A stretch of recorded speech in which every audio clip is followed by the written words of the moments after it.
Shalom jemaat Tuhan, kita mau ambil waktu ini. Kita mau memuji Tuhan, kita mau memuliakan Tuhan. Dan kita sama-sama katakan, kita mau menyenangkan hatinya. Kita mau menyenangkan hatinya Tuhan.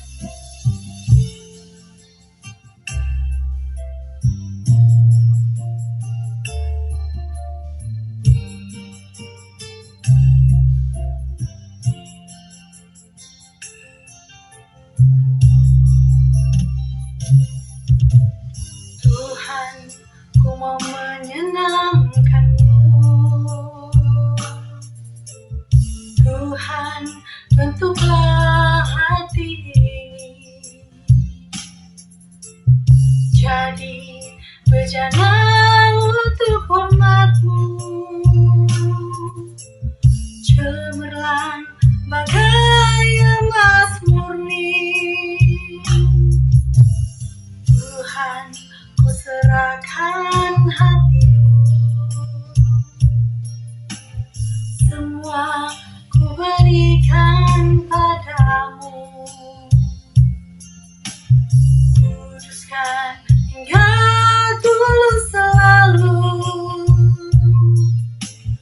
agar aku menyenangkan-Mu. Kita katakan bersama-sama, menyenangkan-Mu, senangkan-Mu, hanya itu kerinduanku. Menyenangkan-Mu, senangkan-Mu, hanya itu kerinduanku.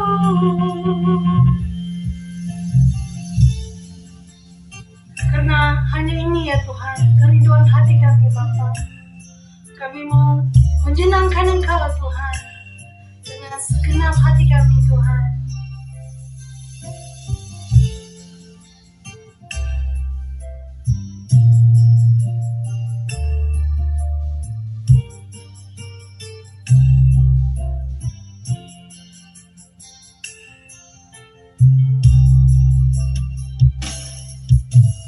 Tuhan, ku serahkan hatiku, semua ku berikan padamu. Kuduskan hingga tulus selalu, agar aku menyenangkan-Mu. Menyenangkan-Mu, senangkan-Mu, hanya itu kerinduanku. Menyenangkan-Mu, senangkan-Mu, hanya itu kerinduanku. Hanya itu kerinduanku.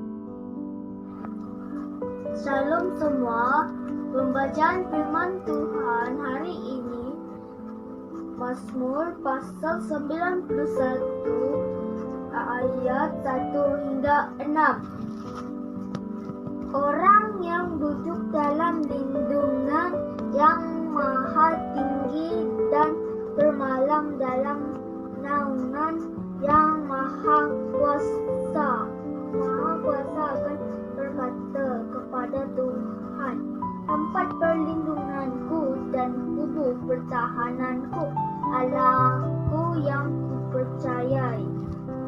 Sungguh dialah yang akan melepaskan engkau dari jerat penangkap burung, dari penyakit sampar yang busuk.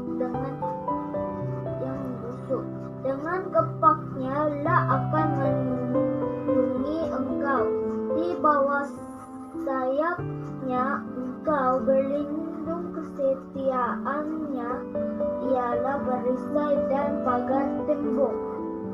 Engkau tak usah takut terhadap dahsyatan malam, terhadap panah yang terbang di waktu siang, terhadap penyakit sampar yang berjalan di dalam gelap, terhadap penyakit menular yang mengamuk di waktu petang. Amin. Halo, shalom semua. Bertemu lagi kita untuk mendengarkan firman Tuhan hari ini. Puji nama Tuhan Yesus Kristus. Kita sudah menaikkan pujian dan penyembahan kepada Dia karena Dia layak menerima pujian, hormat, kemuliaan. Amin, haleluya. Baik, saya hari ini mengucap syukur kepada Tuhan dan berterima kasih kepada gerejanya ataupun hambanya saat ini yang memberi kesempatan untuk saya membawa firman Tuhan. Baiklah, mari saat ini ada satu topik yang saya mau bicarakan, yang mau saya kongsikan kepada kita semua, yaitu berkenaan tentang tetap berhubung dengan Tuhan. Stay connected with God. Haleluya. Sebelum itu, mari saya mengajak kepada kita semua untuk berdoa. Oleh firman Tuhan ini kita akan dikuatkan, diteguhkan, bahkan akan dilengkapi. Amin. Haleluya. Mari kita berdoa bersama saat ini. Haleluya. Bapa kami dalam surga, dikuduskan namamu. Datanglah kerajaan-Mu, jadilah kehendak-Mu di bumi seperti di surga. Saat ini Tuhan, kami mendengarkan firman Tuhan, dan kami mau belajar melalui firman Tuhan ini. Dan kami tahu Tuhan Yesus, jadikan hati kami seperti tanah yang subur, tanah yang baik Bapa, untuk firman Tuhan sebagai benih yang akan ditaburkan Tuhan Yesus. Terima kasih Tuhan untuk waktu ini saat ini Tuhan. Berkati setiap kami yang saat ini mendengarkan dan juga bersama-sama bergabung Tuhan Yesus. Terima kasih, kami serahkan semua ke dalam tangan Tuhan. Dalam nama Yesus kami berdoa dan mengucap syukur. Amin. Haleluya. Baiklah, saat ini saya akan bicarakan mengenai tentang stay connected with God. Tetaplah berhubung dengan Tuhan. Kenapa ini saya beritakan? Saya percaya ini dari Tuhan yang mau sama-sama kita dengarkan. Mari kita buka di dalam kitab Injil Yohanes bab yang ke-15 ayat yang ke-5. Keseluruhan ayatnya itu ada dari 1 sampai ke 8. Tapi kita pergi kepada ayat yang ke-5. Ayat ke-5 berbicara begini. Akulah pokok anggur dan kamulah ranting-rantingnya. Barang siapa tinggal di dalam aku dan aku di dalam dia, ia berbuah banyak, sebab di luar aku kamu tidak dapat berbuat apa-apa. Baik, saudara yang dikasihi oleh Tuhan, mendengarkan ayat firman Tuhan yang telah saya bacakan tadi adalah berbicara secara konteksnya di sini adalah di mana ia merujuk kepada Yesus Kristus dan juga bagi kita yang percaya kepadanya. Ini berkenaan tentang hubungan yang mana kalau kita lihat baik-baik di sini, saya melihat ada struktur yang harus kita pahami, yang di sini harus kita dengarkan baik-baik dan harus kita percaya bahwa Yesus berkata bahwa dialah pohon anggur tersebut. Kita juga pernah melihat pohon anggur itu, bagaimana ia hidup, subur dan sebagainya. Dan ini adalah suatu metafora ataupun gambaran yang Yesus digambarkan. Struktur yang pertama adalah Yesus itu sendiri sebagai pohon anggur. Dan keduanya itu merujuk kepada kita. Kita itu gambarannya adalah seperti ranting pohon anggur itu sendiri. Makanya di sini saya melihat bahwa ada struktur perhubungan. Yesus sebagai pohon dan kita rantingnya. Dan kita tahu bahwa tidak ada pohon, maka tidak akan ada ranting. Maka dari pohon tumbuhlah ranting tersebut. Tidak mungkin ranting tumbuh sendiri tanpa pohon itu. Seperti itu juga kita hari ini. Tanpa Tuhan sebagai pencipta kita, dan kita adalah ciptaannya, tak mungkin ciptaan itu akan wujud tanpa ada penciptanya. Haleluya. Dan itu struktur yang saya mau katakan kepada kita semua. Nah, seterusnya, kalau kita lihat daripada di sana, di dalam perhubungan ini ada proses yang harus kita jalani sebagai pohon, yaitu Yesus sendiri, dan kita sebagai ranting ada proses yang harus kita jalani bersama-sama agar kita ini tetap berhubung ataupun stay connected with God. Oke, proses yang pertama kalau kita lihat di ayat yang kedua. Ayat kedua begini mengatakan, setiap ranting padaku yang tidak berbuah dipotongnya, dan setiap ranting yang berbuah dibersihkannya, supaya ia lebih banyak berbuah. Dari ayat ini kita temukan di dalam perhubungan itu ada proses yang harus dijalani. Sebagai ranting, apa yang harus dilakukan ada di mana? Tanggung jawab kita adalah kita akan menghasilkan buah. Dan dari ranting itulah yang akan tumbuh buah itu. Dan dari ranting itulah juga kalau kita lihat, ia harus ada sumber, yaitu dari pohon itu sendiri. Kalau kita sudah membaca bahwa pohon itu adalah Yesus itu sendiri, ya kita akui bahagian Yesus sudah ia lakukan sebagai pohon yang benar dan pohon anggur yang benar itu. Tetapi di sini kita lihat kita sebagai ranting tersebut. Apakah kita sudah menjadi ranting yang benar ataupun menjadi orang percaya yang benar-benar layak ataupun benar-benar berhubung dengan pohon tersebut? Saya melihat ada dua proses yang terjadi di sini di ayat 2 itu, yaitu yang pertama, apa yang akan terjadi jika ranting itu tidak berbuah? Yang pertama. Yang kedua, apa yang terjadi jika ranting itu akan berbuah? Nah, di sini akan kita lihat. Melihat keadaan hidup kita hari ini, begitu banyak cabaran, begitu banyak tantangan, begitu banyak juga berkat yang kita alami, begitu juga setiap musim yang kita lalui. Jatuh dan bangunnya kita, itu adalah suatu proses di dalam kehidupan kita sebagai ranting. Baik, kita lihat proses yang pertama adalah bagaimana kalau ranting itu tidak berbuah. Kalau dilihat di ayat yang kedua itu berkata, setiap ranting padaku yang tidak berbuah dipotongnya dan dipotongnya. Kita berhenti di sana. Maksudnya di sini, setiap ranting yang tidak berbuah itu akan dipotong. Maksudnya terputus hubungan antara ranting dengan pohon itu, karena sebabnya tidak berbuah. Begini saudara yang dikasihi oleh Tuhan, kita sebagai ranting kita harus berbuah. Kita harus melakukan seperti apa yang Yesus lakukan. Kalau kita mau tetap berhubung dengan Tuhan, kita harus berbuah. Kalau kita tidak berbuah, maksudnya kita akan dipotong, kita akan diputuskan hubungan. Sebagaimana itu yang berlaku, itu adalah berkenaan tentang kepercayaan kita kepada Tuhan hari ini.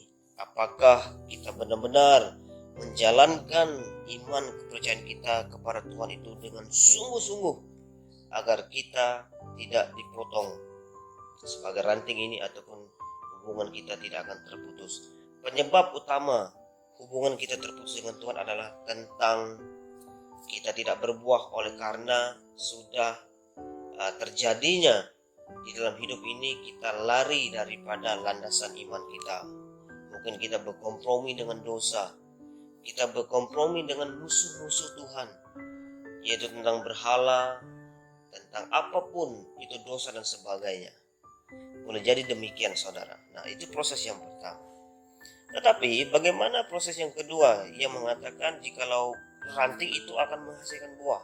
Apa kesan dan efeknya? Kalau kesan yang tadi, ranting yang tidak berbuah, ia akan dipotong, hubungan terus terputus. Tetapi bagaimana kalau ranting itu, ranting yang menghasilkan buah, apakah akan dipotong? Nah, kita lihat di sini saudara. Di ayat yang kedua itu terus mengatakan begini, dan setiap ranting yang berbuah dibersihkannya supaya ia lebih banyak berbuah. Nah, ini yang harus kita lihat baik-baik. Rupa-rupanya setelah kita menghasilkan buah, kita akan dibersihkan lagi. Maksudnya kita akan diproses lagi untuk menghasilkan lebih banyak buah. Nah begini, ranting tidak akan berbuah banyak jikalau ia tidak berbuah dahulu sedikit. Sebab apabila buah itu sudah kita hasilkan, makanya kita akan diproses lagi untuk menghasilkan buah yang lebih banyak. Nah, maka di sini tentang hubungan ini, apabila kita tetap connected dengan Tuhan, bukan bermaksudnya kita ini hanya duduk dengan selesa ataupun tinggal dengan selesa ataupun masih santai saja dalam Tuhan. Tidak. Proses tetap akan terjadi di dalam iman kita sebagai orang percaya. Apabila kita berbuah, ya betul, kita tidak akan dipotong ataupun kita tidak akan terputus hubungan. Namun kita harus bersiap untuk dibersihkan seterusnya oleh pohon anggur itu sendiri ataupun pengusahanya, supaya kita akan lebih banyak berbuah. Nah, ini tentang kita punya persiapan. Kita harus siap untuk ke arah next level, peringkat seterusnya. Nah, jangan merasa puas apa yang engkau sedang alami bersama dengan Tuhan hari ini. Selagi kita masih ada dalam dunia, kita tidak akan pernah puas untuk bersama dengan Tuhan, bersama dengan mengalami Tuhan dalam hidup ini. Amin. Haleluya. Nah, itu bagian kedua mengenai proses ranting. Kalau kita lihat untuk kekal berhubung, ada maksudnya yang saya lihat dari ayat ini saudara. Dari konteks ini saya lihat bahwa untuk stay connected with God ataupun tetap berhubung dengan Tuhan, ada syarat yang harus, ada sesuatu yang harus kita lakukan sebagai ranting, sebagai orang percaya yang melekat di pohon anggur yang benar itu. Oke, yang pertama saya catatkan begini saudara. Dikatakan begini di ayat yang keempat. Tinggallah di dalam aku dan aku di dalam kamu. Sama seperti ranting tidak dapat berbuah dari dirinya sendiri kalau ia tidak tinggal pada pokok anggur, demikian juga kamu tidak berbuah jikalau kamu tidak tinggal di dalam aku.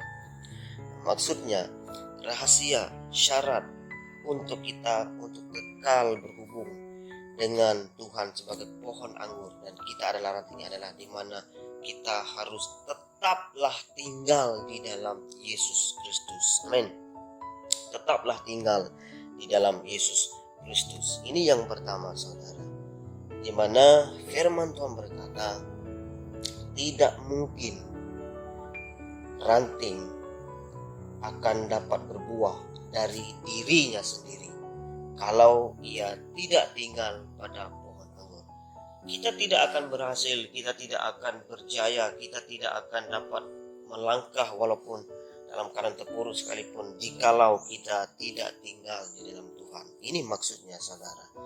Sebab saya mendorong kepada kita semua, tetaplah tinggal di dalam Yesus Kristus sebagai pohon anggur yang akan mengalirkan sumber vitamin ataupun mengalirkan sumber-sumber yang kita perlukan sebagai ranting untuk menghasilkan buah. Haleluya. Itu yang pertama, saudara.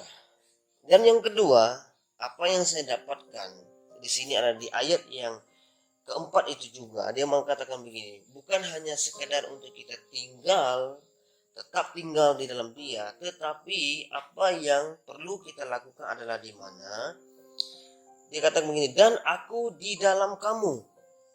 Maknanya, biarkan kita semua menyadari bahwa bukan hanya kita yang tinggal di dalam Tuhan. Dan saya catatkan begini, saudara. Yang kedua adalah benarkan Tuhan juga tinggal di dalam kita. Nah, ini sesuatu yang harus kita perhatikan baik-baik. Banyak orang yang percaya lalai dan tidak menyadari bahwa di dalam kehidupannya itu mungkin dikatakan sebagai 50% tidak ada ruang untuk Tuhan bekerja, untuk Tuhan salurkan, ataupun tidak ada tempatnya Tuhan. Meskipun kita sudah tahu bahwa kita ini adalah bait Roh Kudus ataupun Roh Allah itu sendiri. Ini yang menyadarkan kita semua bahwa untuk tetap kekal berhubungan dengan Tuhan, kita harus membenarkan Tuhan juga tinggal di dalam kehidupan kita. Ini sesuatu yang harus kita lakukan bersama-sama. Haleluya. Itu yang kedua yang saya dapat temukan. Dan yang ketiga, kalau kita lihat di ayat yang seterusnya, di ayat yang ke-5 juga, kalau kita lihat, akulah pokok anggur dan kamulah ranting-rantingnya. Barang siapa tinggal di dalam aku dan aku di dalam dia, ia berbuah banyak. Sebab di luar aku, kamu tidak dapat berbuat apa-apa. Ini yang perlu kita ingat, bahwa di luar Tuhan kita tidak boleh berbuat apa-apa. Dan saya catatkan begini untuk kita pada hari ini, yang mana saya catatkan begini, tidak mungkin kita akan berbuah di luar Tuhan, di luar pohon anggur itu sendiri. Nah, ini sudah dikatakan tadi bahwa pohon ranting itu tidak akan dapat berbuah daripada dirinya sendiri. Itu sudah dikatakan oleh firman Tuhan ini.